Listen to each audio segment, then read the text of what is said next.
Hey, so as you can see, I'm having a little bit of technical difficulties here. My camera does not want to stay on and record me for the whole time of this video, but I'm about to finish this thing. Okay, we were talking about the silent seventh seal in Revelation and how that relates to like musical notes and to pauses into that Selah. There's like a break in the music, a break during the time where something is happening, and then there's a pause. And then the trumpet sound, and those trumpets are bringing judgments on the earth. There's 7 total trumpets in Revelation. And so we see that God's people won't see all the evil and all the wrath of God's vengeance by this time, is what most scholars say. That by the time the 7th seal is done and the first trumpet is blasted, that the 144,000 are sealed. God has, either, raptured his people, whether you believe in premillennialism and postmillennialism and whatnot, whatever. Most of God's people are not going to see the bulk of the tribulation and the great tribulation period time, because by then we'll have repented and if there's anybody even left, they'll be like, oh my goodness, I need to repent because I can't believe God is allowing this to happen on the earth. And so they'll be in great distress and trying to repent. And a lot of Christians will already have been beheaded. And you see the souls and people under what they call under the altar of those who have been beheaded. There's already children of God who are clothed in white robes. So there's already a group of people that are away and out of the earth during this time period. One thing I wanted to mention about this is most of these trumpets, bowls, seals, and whatnot in Revelation, the main thing you need to know about them is they all increase every time with every new tribulation type of thing that happens.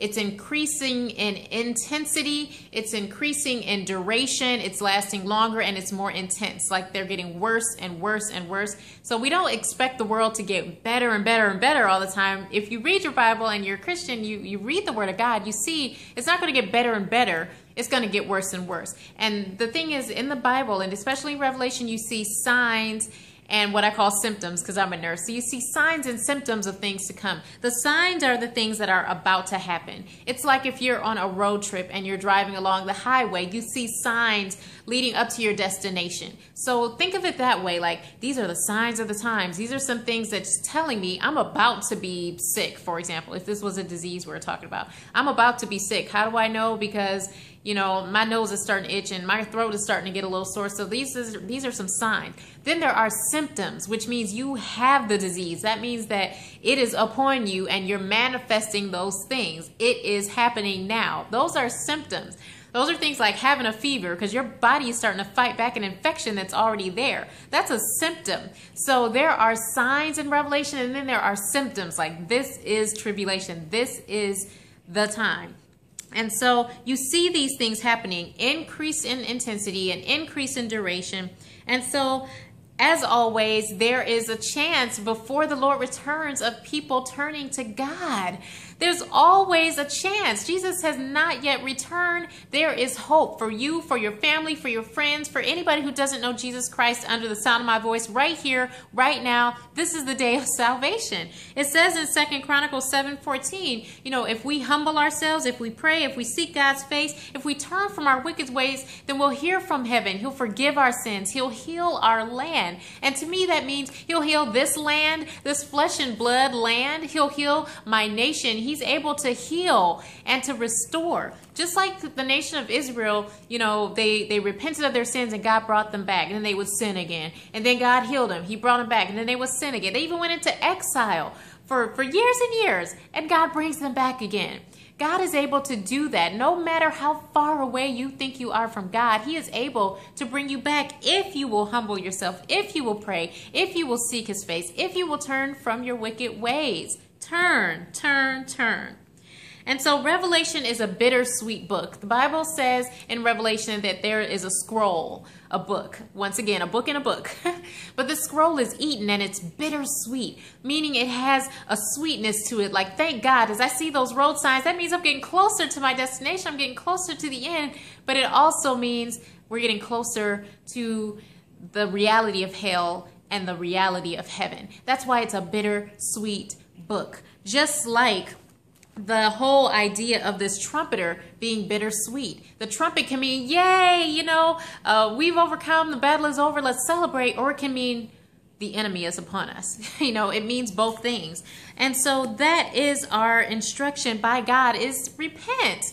This is the theme of Revelation. Jesus came, Jesus died so that we can live with Jesus. Repent, be baptized, every one of you, in the name of Jesus for remission of your sins, so that you can live a life that's holy and acceptable to God, which is your reasonable service. Don't be conformed to this world, but be transformed by the renewing of your mind, so you can prove what is the good and acceptable and perfect will of God in earth as it is in heaven, because that's what it's coming down to. This is what you're seeing, all the news, all these things. It's just showing us that it's time for the end of the earth, and that it's the beginning of heaven, and that it's a bittersweet thing. It's like we cry and we're so upset about the things that are happening in the world, but at the same time, my heart rejoices because I know that Christ is around the corner. Like, it is near. Today is the day of salvation. The last scripture I want you to look at, and I want you to read this for yourself, is Ezekiel chapter 33. And it's Ezekiel chapter 33, verses 1 through 8. And this is speaking to the watchman. This is speaking to the person who knows the truth, who knows Christ, who knows Jesus for themselves and what they ought to be doing, which is watching and praying. Watching and praying. We're watching for Jesus to return. We're watching and waiting to go to heaven, but we're also praying that our friends could come, praying that our relatives could come. I'm going to read this for you, and then I'm going to close this thing out, because the enemy doesn't want you to hear this message. This is why I had to make 4 different videos. But I want you to hear this. Ezekiel chapter 33, verses 1 through 8. And I'm going to read this in its entirety. Again, the word of the Lord came unto me, saying, Son of man, speak to the children of thy people, and say unto them, when I bring the sword upon a land, if the people of the land take a man of their coast and set him for their watchman, if when he seeth the sword come upon the land, he blow the trumpet and warn the people, then whosoever heareth the sound of the trumpet and taketh not warning, so if they don't listen, and if the sword come and take him away, his blood shall be upon his own head. He heard the sound of the trumpet, he took not warning, his blood shall be upon him. But he that taketh warning shall deliver his soul. Makes sense. But if the watchman see the sword come and blow not the trumpet, and the people be not warned, if the sword come and take any person from among them, he is taken away in his iniquity. But his blood will I require at the watchman's hand. So the watchman has a responsibility. So thou, O son of man, I have set thee a watchman unto the house of Israel. Therefore thou shalt hear the word at thy mouth, and warn them from me. When I say unto the wicked, O wicked man, thou shalt surely die, if thou dost not speak to warn the wicked from his way, that wicked man shall die in his iniquity, but his blood will I require at thine hand. Nevertheless, if thou warn the wicked of his way to turn from it, if he do not turn from his way, he shall die in his iniquity, but thou hast delivered thy soul. So my prayer for us today is that we will watch and pray. My prayer for us today is that whether you have the gift of prophecy or not, whether you are, well-versed in fasting and praying or not, we are watchmen.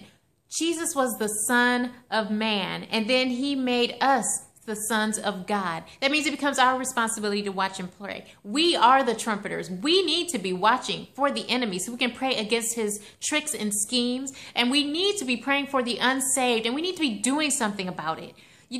Praying is great, but Esther got up after she fasted and prayed, and she went before the king. Some of us need to be in political places. Some of us need to be in the schools. Some of us need to be in the churches. Some of us need to be online. Some of us need to be next door at our neighbor's house telling somebody about Jesus. So hear me. Hear the trumpet call. He that has an ear, let him hear. We need to be working women of God.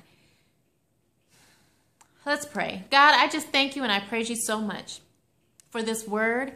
I thank you and I praise you, Lord God, that we can hear, Lord God, and that revelation is just showing us that you're going to reveal everything. You're going to reveal our sin. You're going to reveal our wrong. You're going to reveal the good from the bad, the truth from the lies. You're going to reveal that we're going to reap what we've sown, oh God. So I pray that you will help us to sow righteousness, to sow faith, God. I pray that, Lord, you will cause us to make disciples, God.